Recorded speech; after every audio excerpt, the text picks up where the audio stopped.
Hello, everyone, and welcome to Blogging Theology. And today I am delighted to welcome Adrien from Amsterdam in the Netherlands. You're most welcome, sir. Assalamu alaikum. Walaikum salam wa rahmatullah. Thank you. Excited to be here. Thank you. Great. Thank you very much for coming on.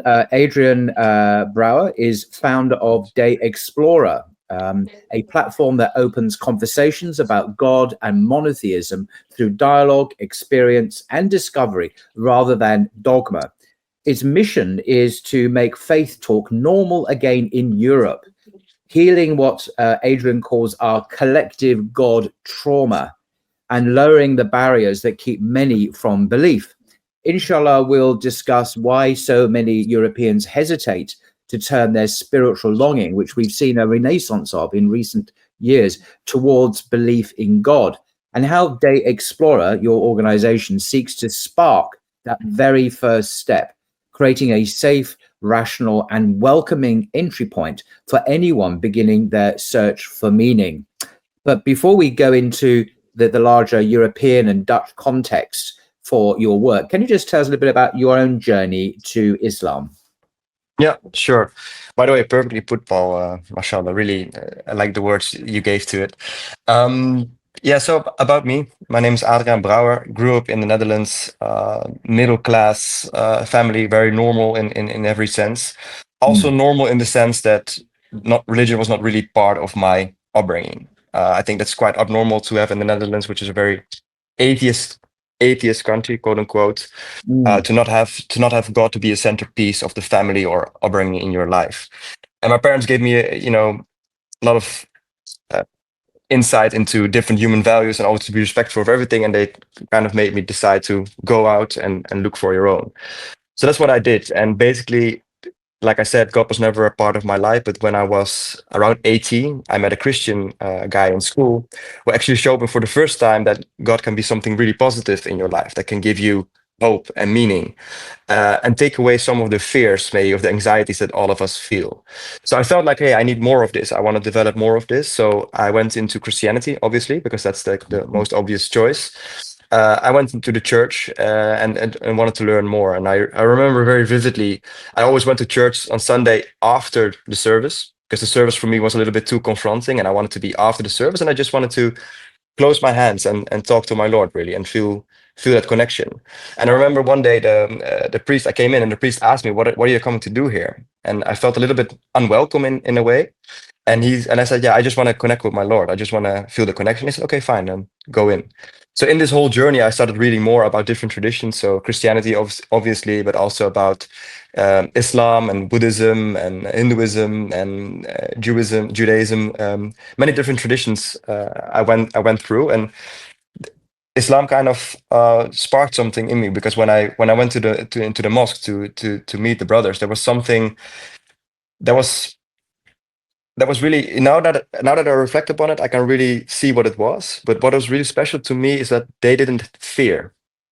So they didn't feel that anxiety. So my whole life, and I see many people around me, their whole life is driven by fear and by anxiety. Even people like in a very successful, from a material world perspective, position, all they do is driven by fear. And I also feel, looking back on my life, I was driven by fear as well. I was scared in the dark when I was a young kid. Maybe when I was a teenager, I was scared to not be the coolest or not fit in. And I saw these guys, and they had this feeling of, okay, this serenity, because they only fear the moment that they are meeting their Lord, and they have to kind of be responsible for everything they did in this life. And I felt like, I need that.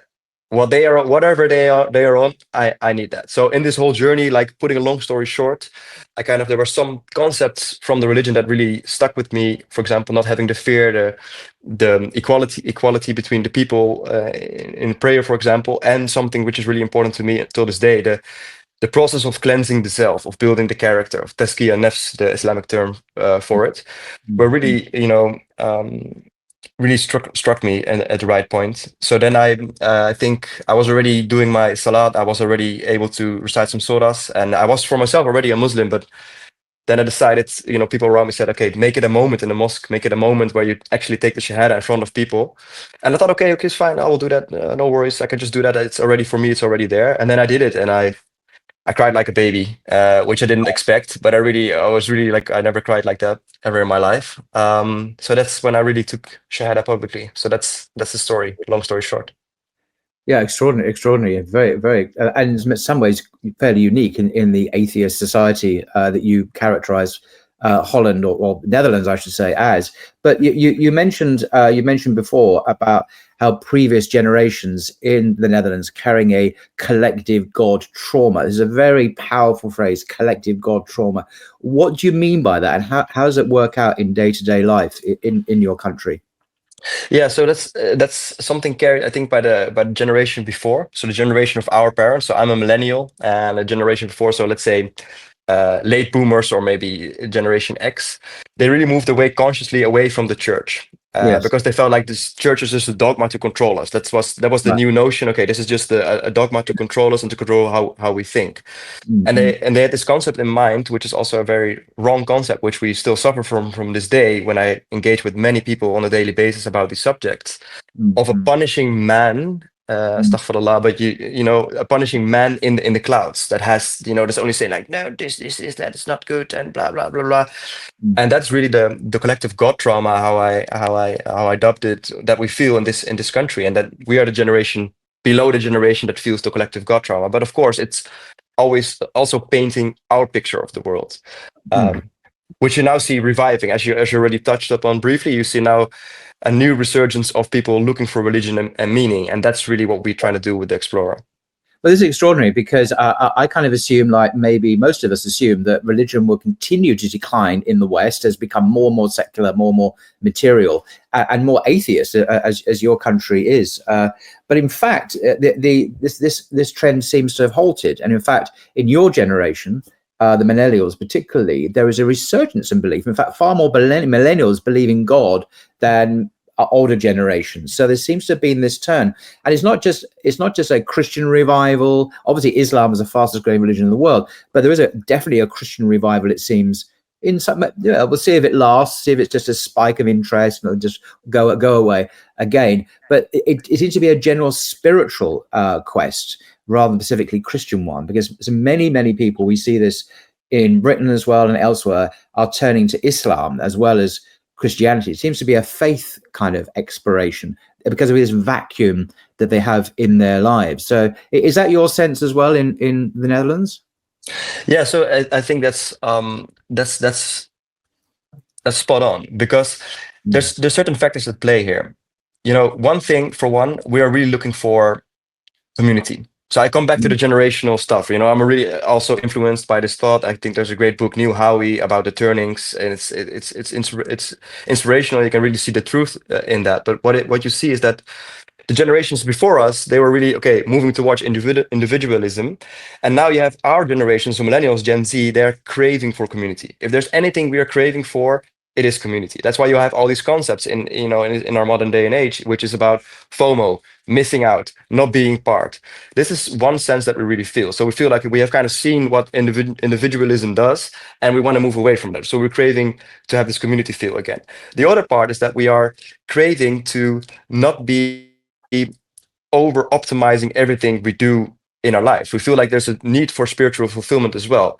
I've seen personally, unfortunately, I've seen many burnouts around me in my young years. You know, I've seen multiple friends going through depression, friends going through depression as we speak. I've seen burnouts around me because there's so much data, so much information going through us, and there's so much pressure that we feel to perform and to act on those impulses and to be fitting in. So there's a constant pressure that a lot of people experience, anxiety again, that people are trying to feed. So there's the sense for community, there's the need for spiritual fulfillment and spiritual nutrition, if you can put it that way, which makes, you know, and there's also, of course, geopolitical tensions and other things happening in the world, like, you know, injustice that people experience.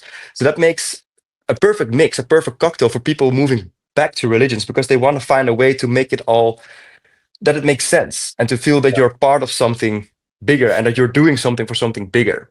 But you said to me that the urge is often channeled into what you call spiritual narcissism, rather than authentic faith and submission of the ego. Could you talk a bit about that? Yeah, so that's something I see a lot around me, because again, talk a lot about the subjects in my daily life, and with the Explorer, this is what we do. So a lot of people I engage with, they have this notion. So they kind of acknowledge what we just said.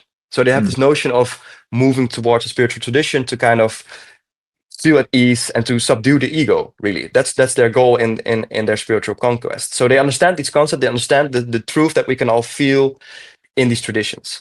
However, what they are doing is that they are kind of picking and choosing whatever they like. So in a way, it's not very different from what they've been doing before in a material sense.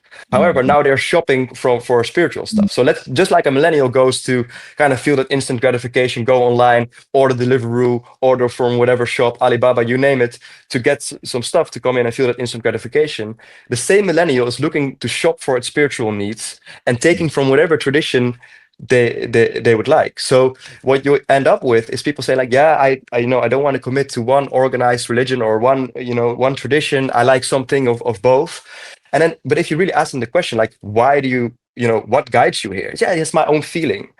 And I feel like, okay, then it's again the ego guiding you through these different things. So you're in the end of the day, you are kind of taking a yoga class here, taking some meditation classes here.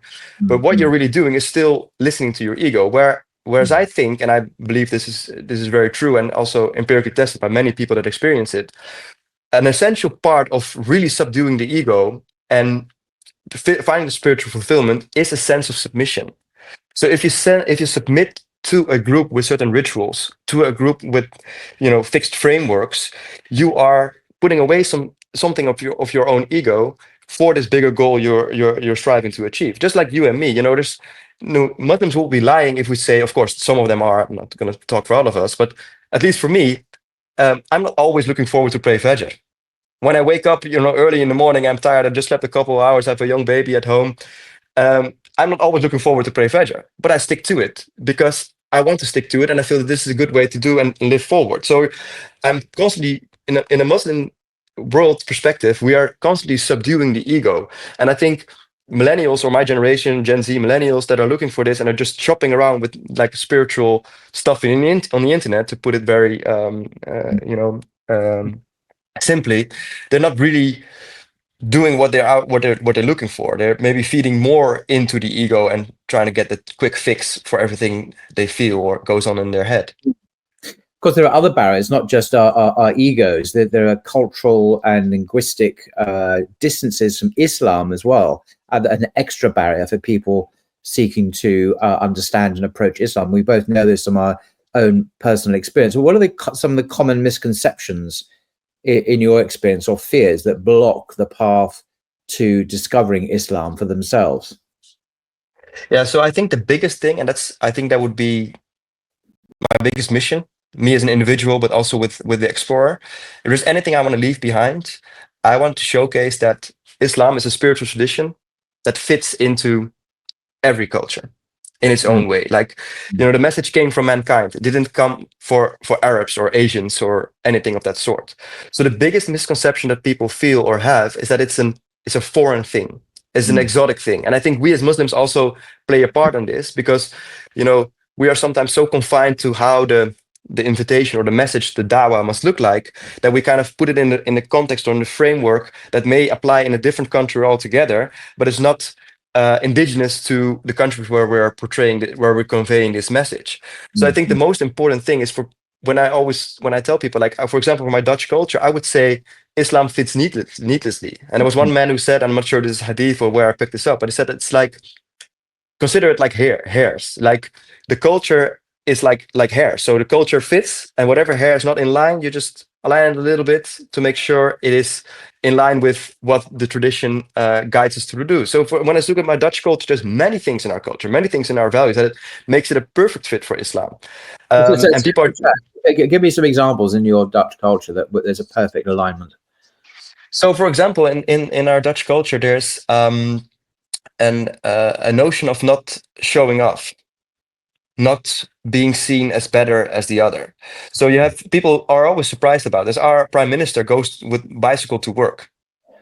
You know I worked for very wealthy people. They were taking, and this is very so this, I'm putting it in a negative way, but they never had the urge to kind of show their wealth, to show they were better than someone else. Also, I think in our Dutch culture we have originally, and now of course things are changing very rapidly, but originally you have this notion in mind: no man left behind. Whoever like a very rare disease, who has this or whatever, everyone should be able to fall in line, not accepting injustice, making sure that we have an open dialogue about things. I think many things are, the way the Prophet ﷺ thought it, showed us the way, are very much aligned with what we do. No, I'm not. something, just my own view about Islam, the Prophet Muhammad upon him being foreign and being from another part of the world which we can't relate to, being an Arab. How ironic that is, because Jesus himself, peace be upon him, was a Aramaic speaking brown Palestinian Jew from the 1st century who knew nothing about liberal democracy or Christian values in the sense that we popularize them today. He was upholder of the Torah, historically, the historical Jesus. So this is a figure far from us in terms of modern European peoples, but nevertheless, Christianity found its home in the West and is very much part of our history, even if it's declined in recent years. So there's an irony there. But Jesus and Muhammad, peace be upon them both, are both from the very similar part of the world. They both come from Semitic backgrounds. They have the Semitic languages, because Arabic and Aramaic are cognate Semitic languages. And they both worship the same God, of course, and they both revered the same prophets and so on. And the religion was very similar. And yet one is seen as different and alien and difficult to relate to, and the other is very much part of our own cultural and religious and spiritual patrimony. And I always found that very ironic. Yeah, and this is exactly the point, because just how the Christians made Jesus alayhi salam made him indigenous to their culture in the West, should do the same with Prophet Muhammad sallallahu alaihi wasallam. With the messenger, I think that's always a key way to go, through the messenger and then the message as well. So I think we should really embrace a Dutch Islam, for instance. Also, many of the migrants here that are adhering to the Islamic religion, or people that come from migrant backgrounds, they should also acknowledge, like, look, I'm no longer a migrant. I come from this family, but I'm part of a Dutch Islamic subculture, if you put it in that way. Like, we're part, not subculture, that's the wrong way to put it. We're part of the Dutch society, and we adhere to Islam. This is Dutch Islam. This is like in the UK, you would have an English Islam. And at the moment that we kind of start to acknowledge this ourselves, and we start to convey this in whatever we do, that's when we can really move up and beyond, and can also be, remove a lot of the barriers and some of the conflicts that we might feel in our societies. And so what are the out of interest, what are some common misconceptions in Netherlands that people have about Islam? Or what are the kind of issues that prevent them from seeing the truth about Islam, in your experience? Yeah, so in my experience, the main thing is around women. Oh. Very often the main thing is about women, and how we view things in with regards to men and women, and what our perspective is on this. These are some misconceptions we might have. And I think the main thing is also, and I think we discussed this briefly when we met in London, is that we it's seen as a very restrictive religion, with many different rules and many things to adhere to, and completely, kind of moving away your personal freedom. But if you look in reality, Sharia is very wide. There's a very wide spectrum with different, madahib and different ways of, and very, complex ways of finding, the right path, or taking the right decision in that sense. So I think these are two main things. So many people, we engage with our offline community, and also more nowadays with our online community as well, is that people feel like, hey, I feel all of this and it feels right, but I don't want to commit because I cannot follow all these rules. And the first thing I tell them, like, forget about the rules for a bit.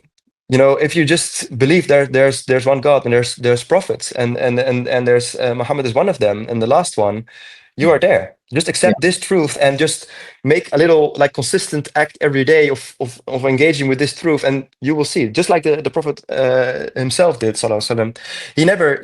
He never started with, like, okay, you go into Islam now, and this is like your new set of rule book. Go ahead, I think, yeah. I Do you really always think find living? it ironic when Westerners have this response, because living in the West, whether it be in Germany or Britain or America, there's so many laws and bylaws and state laws and regulations and everything we must follow, whether it's just buying food or having a car or parking or you name it. Our life is enmeshed in rules and regulations. And then, oh, Islam has rules and regulations. Oh my God, I couldn't possibly have, excuse me, you're already swamped by them to an infinitely greater extent than Islam, which in practice really has a few basic rules, maybe 10, 20, 30. I mean, we don't follow all of the rules as an individual because we're not in all possible contexts. But it's not as complicated really as it is living in Europe, to be honest, or America. But that's actually interesting, because now you touch on something which comes back to the point we made earlier about cultural values that we adhere to. In my professional life, I have been I've been fortunate to work with many different cultures. And one thing I noticed when I work with my own culture, Dutch, Germanic, and also English and American to a certain extent, um, people are very much focused on the rules. So let's say, okay, there's an assignment, there's a certain scope of work that we need to do. They will discuss for ages, okay, what do you expect? When do you expect it? What is going to be in there? Pop, pop, pop, pop, pop, pop, pop. A lot of time is spent on this. Then when it's done, they will finish and finalize the work. If they don't make the deadline, they will say, okay, sorry, I'm not making the deadline. We will be a day after. So we are a culture very much, which is a good thing in a way, very focused on details in assignments, in agreements, and all these things need to be, well established.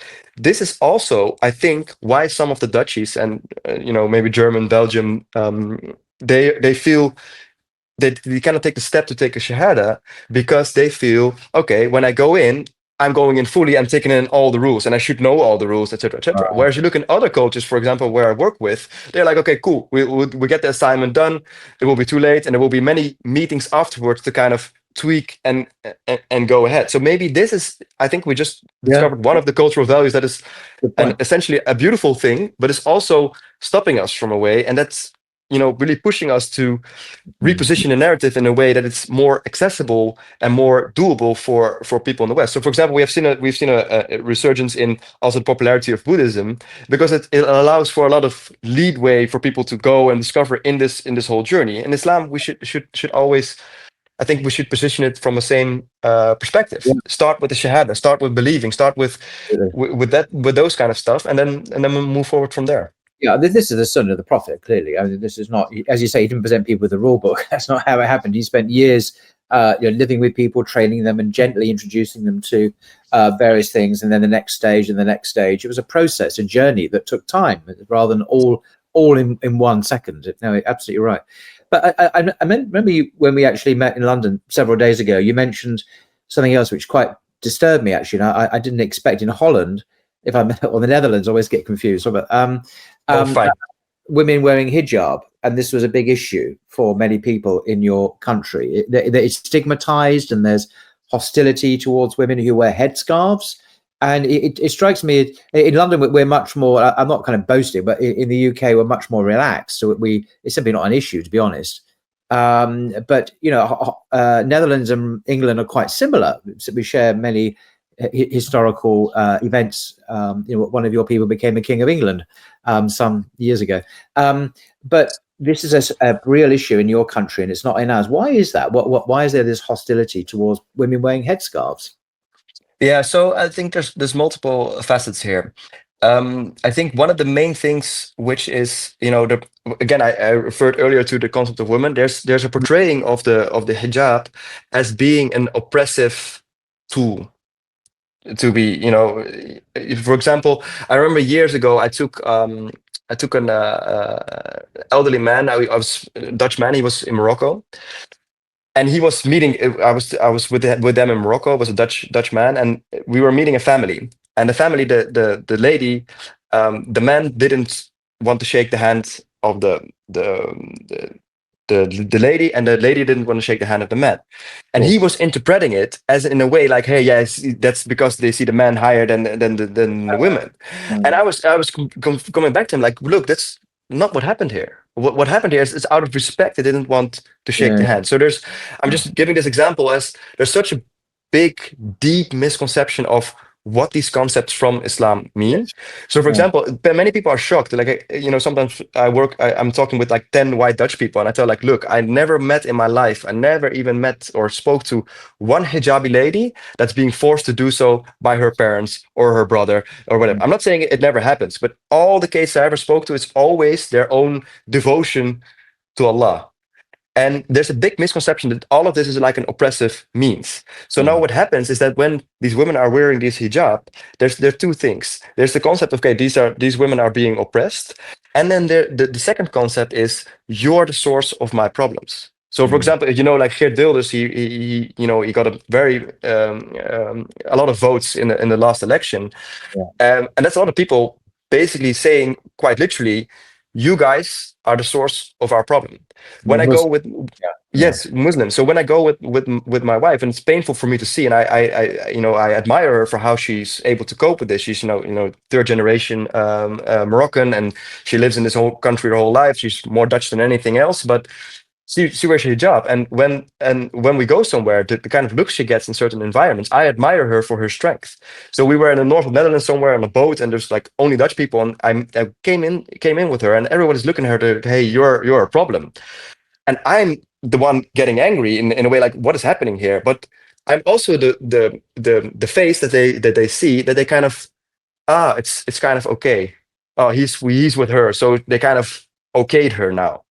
So there's multiple things. There's the misconception about women and men and relationship between them, and then there's the notion of general Islam hate, and then the hijab is just a great example of this. And then many ladies here, and we have one famous lady. I'm not going to mention her name, but we have one famous lady in the Netherlands who moved away from Islam, and she's really being put on a pedestal. Like, oh, look at this great lady! Look how emancipated she is. So that's this is more echoing the narrative from the Crusaders about oppressing women. That may happen in some cases. I'm not saying it never happened, but which is not true for like the great majority of the Muslims.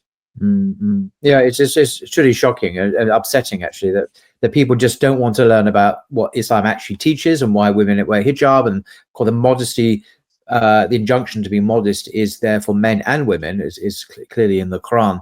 And people just deliberately misunderstand it in a way they wouldn't for other faith communities, like Jewish people. The Orthodox Jews have exactly the same rules for the same reasons in their halakha, in their Jewish law, and no one seems to have a problem with that, because they wouldn't dream of criticizing Judaism. But Islam is fair game, and I wouldn't mind if it was based on facts, but it's just based on just complete ignorance, and in this case, it certainly is. It's shocking, and I hope people one day will overcome that and learn the truth about Islam. But just coming back to your organization, Day Explorer, that this platform that is seeking to reach out to people in your country and elsewhere to talk about faith, making it normal again in Europe.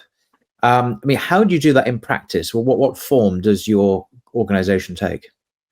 Yeah, so it really started with an offline community. Where we just have an offline community of people, just spiritual seekers or people that are interested in general. And this may be new Muslims, maybe people sometimes we have very criticism, or people that moved away from Islam, or different people. We all welcome them, and we basically get together, we read, we learn, and we have discussions, and we try to take from that. And what we really did, of the success of this platform, I was already with this in mind before, saying, okay, we need to make this bigger. What can I do with my limited capacity? How can we make this bigger? And I aligned with some of the guys, part of the group, that were Muslims, and they were part of the group kind of helping this group out, and it was really well aligned with the vision. So from there, it was quite simple for us to say, okay, we can put resources together, money, people, time, and that's going to help us to kind of how to say that, this propel the agenda of our offline groups, where we are getting together and sharing these messages and discussing about it, and do this on an online stage. Now we just started, and we are getting great traction online. But now we have just released like 2 formats. We have, like, for example, we've now like expert conversation. I did one like deep dive with a good friend of mine and you, Joran van Klaveren. And we have some what we call bekeerlingen stories, like convert stories, people sharing their personal journey towards Islam. This is just the start of where we're going for. In the future, we want to go in a way, how do I put it right? Way more neutral in a way. And this is maybe tying into what you said before. Like you said, okay, people are deliberately misinterpreting Islam, and that may be true, and it's also very much the Crusader narrative that has been around here for such a long time. But also we play a part in this as Muslims ourselves to change this narrative, and in order to do that, we need to dare to be more neutral. And what I mean by neutral is not by giving in our message in any way, shape, or form, but we should dare to be partnering up with more neutral organizations in order to find touch points with the people that we are targeting. Let me give you an example to just bring those very abstract words home. The Prophet ﷺ, when the Christians were visiting, and they were staying in Masjid al-Nabawi, the masjid in Medina. And this was Medina time, so the Muslims were strong. They were not being oppressed, stronger, let me put it that way. And there were rules and everything like it. So the Christians were staying in the masjid, and people were losing their minds. They were saying like, Ya Rasulullah, they are there, the Christians are staying there and they're doing their worship. This is shirk, we shouldn't allow this. They're worshipping. Yes. So they were staying in the church, staying in the masjid, staying there and allowed to do their worship. Now, the Prophet ﷺ, he acknowledged, like, look, we are in this position. The dialogue with them is more important right now at this point than to kick them out and say, like, hey, we're not allowing shirk here. So he said, let them worship. I'm going to engage with them. Because he understood from a strategic perspective what is next. Now, again, I'm putting this very carefully. We're not here to hide our Islamic inspiration. We're not here to give in on any of the rules. But for instance, touch points with the Dutch population, as I see it right now, and we've seen this, we've empirically tested this with some events we did, etc., etc. For example, Islamic art, architecture from Andalus, dhikr events, the whole notion of tazkiyah and nafs. Many different touch points on different zakat, many different touch points on different pillars that we have can be opened to open their hearts. Now, then use it as an open day to the masjid. Open up the masjid and have like a collection there or whatever, and have people visit. And don't listen to the guys that say like, oh yeah, this is free mixing and blah, blah, blah, blah. We should be happy someone is willing to come to the masjid. This is not our position. We're not in a position to say like, hey, we're dictating all the rules here and it needs to be this, and that, because you will push them away. If in our cultures, English or Dutch, if you will welcome people to the masjid, and the first thing you do, okay, a man and a wife come in together, you say like, you go separate, you don't see each other. At the end of the day, in 4 hours, you can connect, blah, blah, blah. It will scare them away. So you need to give in on those concepts in order to find the touch points with the people. So we need to make our dawah more indigenous in order to find these touch points. And the least thing we want to achieve with finding these touch points is breaking down the barrier. That's like the least thing we can do, like to take away the animosity. And the beautiful case that we find is that people are like, wow, I never knew this. This is actually interesting. And I want to know more about this tradition. And then we are there. Yeah, they may not know about Jesus, the centrality of Jesus. We believe he's a Messiah, a prophet, born of a virgin, great miracle worker by the power of God, and so on. We believe he will return. I mean, there's incredible similarity there with many fundamental Christian beliefs, of course, without the shirk and so on. But I like what you say, because you're not, I mean, this is easy to, well, perhaps not easy to misunderstand you. What you're saying is very clear, to be honest, but someone might misunderstand what you were saying. You're advocating a watered down Islam or a secular or a Dutch or a liberal Islam. You're not. I mean, I've met you, we've had long chats. So you're not doing that at all. What you're doing is you're introducing some of the prophetic wisdom with say like the earliest Sahaba, and introducing them slowly in a way they can understand, understanding their culture and their background, in a journey of discovery and connection with what is ultimately real. And this is very wise, I think, particularly, especially in Europe, which, as you rightly say, has had enough of religion historically, and where Islam is associated with foreigners, in inverted commas, or other things, which are very unfortunate framings of things, because Islam belongs to all peoples, as you say, not just to Arabs or something. And many people may not realize that the biggest Muslim country in the world is Indonesia. It's not an Arab country. They don't speak Arabic. So there's hundreds of millions of Muslims. in Indonesia, and it's enculturated and become part of the life of the Indonesians very naturally and beautifully, in a way that it is part of their lives at a very, very deep level. So it can happen, and it will happen, inshallah. Inshallah, and this is exactly the point, because for example, like you said, or maybe as I said before, you will have criticism. So if anybody is listening to this and is feel like, hey, I can do dawah in a way that finds touch point with the local people, there will definitely be people like, hey, this is not completely, blah, blah, blah, in line with XYZ. But you need to keep the bigger picture in mind. Finding the touch points with these people is the most important. We're not in a position to dictate here. We're in a position of building up, And so, for example, because you mentioned Jesus, alayhi salam. For some people in the Netherlands, this might resonate. But in the Netherlands, the biggest competition is not really with Christianity. It's more with liberalism. Yeah. So it's more with the notion of, just to put it very maybe in a not complete way, but they're more worshiping the self. Worshipping the nefs. Whatever I do, as long as it feels right, it's okay. And if I don't hurt someone else, like the liberalism, the principle of liberalism, that's what we're competing with. And what you do then is you find touch points that connect with this. So, for example, like one of the events we're doing, end of November, we're doing 3 big events in 3 big mosques in Amsterdam, and it's been a great success. Last year, we have seen like more than 500 non-Muslims come to this masjid and explore, and they had a great experience, and it was amazing. One of the things we're doing, one of the masjids, is the year of sadness of the Prophet ﷺ. How did they deal with that? How did he overcome adversity? Because everybody knows adversity. Everybody knows adversity in their life, and especially if you don't believe in anything and you believe you can manifest anything, there will be many points where you'll be disappointed in, what you manifested or whatever will not come to fruition. And then you will feel like, how do you deal with those adversity moments? This is something that really connects with the people, and that's just one of the touch points which I think are great to. Yeah, no, excellent. Which we not discussed before, but just suddenly occurred to me. Well, we're blessed in the UK, I think, with some very wise ulama, Muslim scholars. And perhaps the most famous is a guy called Dr. Tim Winter, otherwise known as Abdul Hakim Murad, professor at Cambridge University, and he heads up the Cambridge Muslim College here in England.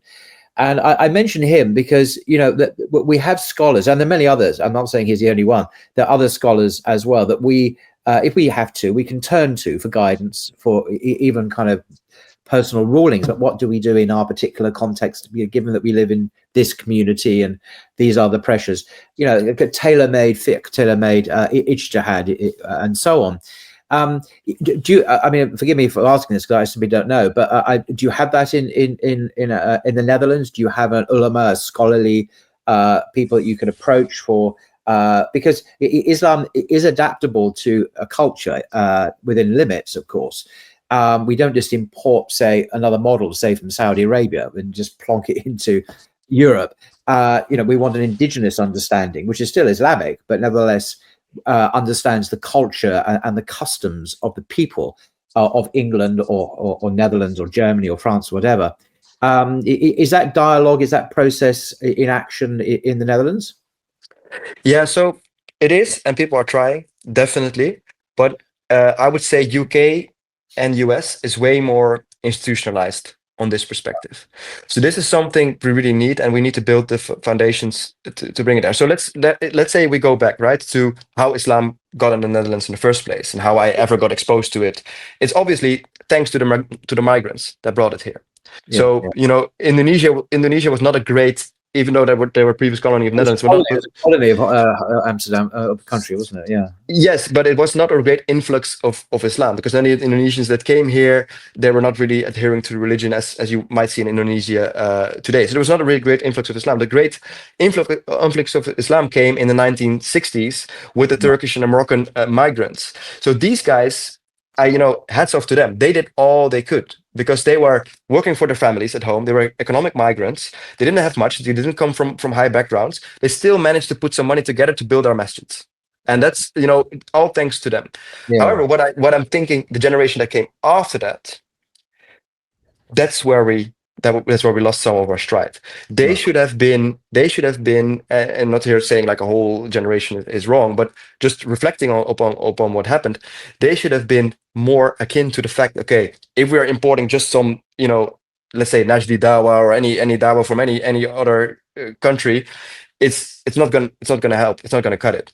We need to be building the institutions to get the people involved and at the table. So coming back to your question, we do have such authorities in a certain way, not as institutionalized as you see in the UK, but people are trying and doing great things. And I think in the future we will see more of it as we start to embrace and acknowledge that this is a Dutch Islam. So also like all the children of migrants, they need to see, I'm a Dutch Muslim. I'm not, I may have Turkish roots, I may have Moroccan roots, but I'm a Dutch Muslim. And that's when we can build on top of that and move away some of the barriers. It just occurred to me a couple of weeks ago, there was the National Dawah Convention in Leicester in England, which I went to, and I don't know, well, it was the national, so that's kind of UK, but in future, this is going to be an annual event, God willing. It'd be really good to invite people like yourself from the Netherlands to come and participate in these events. So, for networking purposes, and so, we can learn from you, and you can learn perhaps from us about good practice and meeting new people and so on. I think because we're not really divided by these nation states. We are one ummah. There is this aspect of unity. We are actually one ummah, regardless of where we live on the planet. And so we can, learn from each other as a kind of a family thing, and not be divided by these somewhat artificial, more recent nation state divisions that we have between us, which are not really helpful. Yeah, I agree. Now, also, that's maybe something that is good to share as well. So, because you referred to Dawa, I think actually, like if you consider Dawa to be a funnel, then there's many things here lower in the funnel. If people are already interested, there's many authorities they can go through as well in the Netherlands, and there's a lot of English resources because all of our people speak or understand English. There's many resources they can go through and go deeper and learn more as they proceed. What is missing is really the top of funnel. So that's why we kind of coined the term top of funnel dawa. So for example, we have a great platform. I think they're doing great things in the Netherlands. It's quite recent. It's called 1 Minute for Allah, and a minute for Allah in our language, and it's doing great stuff. A lot of people, like I know personally, a lot of people, like new Muslims that embrace Islam based on their content. And we are not in any way trying to compete with them and be like the bigger dawah platform or any of that sort. We actually want to be the layer on top that just this initial spark. Hey, there might be a creator. There may be one creator. What if it's true? And then we send them on. We said, okay, if you believe in a monotheistic principle, please go to these platforms, etc., etc. We are not hiding our Islamic inspiration, but in order to find those touch points and to have have a chance to tell the people about monotheism in a sense, we need to be more neutral and at top of the layer. And that's also why you see on the Explorer, which is you will never see Islamic rhetoric. Right. We will never start with, okay, assalamu alaikum wa rahmatullahi wa barakatuh. We never, we kind of avoid all of this, especially in our events. We might do it if they're in the masjid, but we are doing this to welcome the people easily in a way. No, that's fantastic. I just want to share with folks your Instagram account. Here we go. And please do explore it and hear for yourself. I think is it nearly all in Dutch though? Is that right at the moment? At the moment, it's in Dutch. We're doing really well on TikTok and on YouTube. Instagram is also there to support. Of course, we're going to want to be multi-channel. But at the moment, it's all in Dutch. We have launched the full episode with Yoram also in more languages. But as we proceed, we want to move to more language and have a more international feel to it. However, we had to start strong with our local community, and it's of course a local play. The language is also a play with the English word explorer, but then the Dutch de. So it started very local, and we want to build from there from the top of, but it needs to connect locally. So you will see more international content going forward, and especially the events we will do with the mosques and things we will do offline, which we'll now start to also post online. We'll find ways to connect it to a more wider audience, and for your audience, which I think is more Muslim inclined in a way. And I just hope with this message to kind of inspire to find local touch points and make an indigenous dawah and try to do it the way the Prophet ﷺ did it. And to help to break down animosity the least, and hopefully spark interest for Islam. That will be a more positive outcome. Yeah, I like the way you're framing this. You're planting seeds. You're not going for, you're not aiming for total, victory. You're starting small, modest, and you can cope with that. Planting seeds. These 1 minute kind of dawah things you're doing are fantastic. So I think that the way you're doing it is very approachable and it's not threatening. And obviously with your own abilities and your own intelligence and charisma, this will also help to advance dawah in the Netherlands. And you work with a team of people, of course. You're on your own. You are with a group of people. And I'll link to the Instagram and YouTube videos in the description below as well, so people can have a look for yourselves. So I think, well, that's kind of it, really. I'm drawing to a close here. Do you have any final takeaways for us in terms of what we're talking about? Yeah, so maybe just as a final conclusion. So what we try to do really, and that's maybe the inspiration I would like to give to other people as well. Like you said, we're not doing a full stop. Okay, you start here and there as a Muslim. What we really try to do in our liberalist societies where God is not a normal conversation, we just try to spark that interest. So again, we're not hiding our Islamic identity. We're saying like, hey, isn't it more logical? Isn't it more rational to think of a creator behind all of this than not? And most people say, yes, it makes sense. And we say, okay, go and ask questions. That's our whole intention. The Explorer is like, go on your own exploration, go on your own spiritual journey. We have an Islamic inspiration, but we're not pushing you, okay, go straight to Islam and blah, blah, blah. Because that's, again, creating the barriers that we want to take away. So that's maybe one inspiration to your audience and whoever is listening to this, to kind of see if they are living in such societies, how they can embed those in their own approach in daily life. Most things I do is in daily life, talking to people, and then of course, like we do events and online stuff as well right now. So that's what I try to do with this message, inshallah. Inshallah. Well, thank you very much indeed, Adrien. We'll certainly keep in touch, and any future events or things you want to talk about, you're very welcome to come back on Blogging Theology and have another podcast, inshallah. But thank you very much for your time, and best wishes with your endeavors. Absolutely fascinating and an inspiration to us in the UK as well, for sure. So thank you very much. Assalamu alaikum. Thank you. Wa alaikum salam wa rahmatullah.